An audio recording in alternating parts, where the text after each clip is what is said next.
যারা কম দামের মধ্যে সেকেন্ড হ্যান্ড বাইক কিনতে যাচ্ছেন তারা কিন্তু স্পেশালি দেখতে পারেন এই যে ফেজার, এটা 2,10,000 টাকা দাম দিয়ে আছে, মাত্র 1,95,000 টাকায় ফেজার পেয়েছে, নাম্বার করা গাড়ি।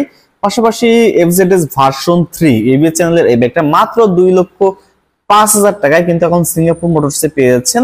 এবার ভার্সন 2 আছে এফজেডএস ভার্সন 2, মাত্র 1,90,000 টাকায় কিন্তু আপনারা পেয়ে যাচ্ছেন। একদম ফ্রেশ কন্ডিশনে একদম নাম্বার করা এই গাড়িগুলো কিন্তু এই মুহূর্তে সিঙ্গাপুর মোটরসে অ্যাভেলেবেল পাচ্ছেন। পাশাপাশি এফসি পালসার আছে, পালসার সিঙ্গেল ডিস্কের বাইক মাত্র 1,70,000 টাকায়।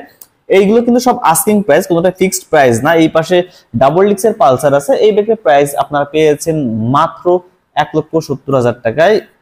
আর এই পাশে দেখতে পাচ্ছেন R15 ভার্সন 3 ইন্দোনেশিয়ান ভার্সন, এটা আছে ব্ল্যাক কালারের। এই বাইকটার প্রাইস মাত্র 3,70,000 টাকা আস্কিং প্রাইস চাওয়া হচ্ছে। MT-15 ভার্সন 1 যেটা মার্কেটের সবচেয়ে ডিমান্ডেবল বাইক, MT-15 এই বাইকটা বর্তমান প্রাইস আপনারা পাচ্ছেন মাত্র 3,20,000 টাকাতে। আর অফিশিয়াল মানে আপনারা অফিশিয়াল বাইক, তবে এটা কিন্তু নাম্বার করা বাইক পেয়ে যাচ্ছেন। আর এই মুহূর্তে নতুন বাইকের দাম কিন্তু 4,60,000 টাকা। সো দেরি না করে এখন এই গ্র্যাব করে নিন আপনার পছন্দের বাইকটা। আর এই পাশে আরেকটা মজার বাইক আছে টারো জিপি অন, এই বাইকটা কিন্তু আপনারা পেয়ে যাচ্ছেন মাত্র 1,90,000 টাকায়। তাহলে দেরি না করে এখন আপনার পছন্দের বাইকটা পারচেজ করে নিতে পারেন সিঙ্গাপুর মোটরস থেকে। আর এই বাইকগুলো কিনতে হলে অবশ্যই কমেন্ট করতে হবে, আর কোন বাইকটা আপনার পছন্দ সেটাও আমাদেরকে জানিয়ে দিন, তাহলে কিন্তু সেই অনুযায়ী আপনারা কিন্তু বাইকগুলো পারচেজ করতে পারবেন।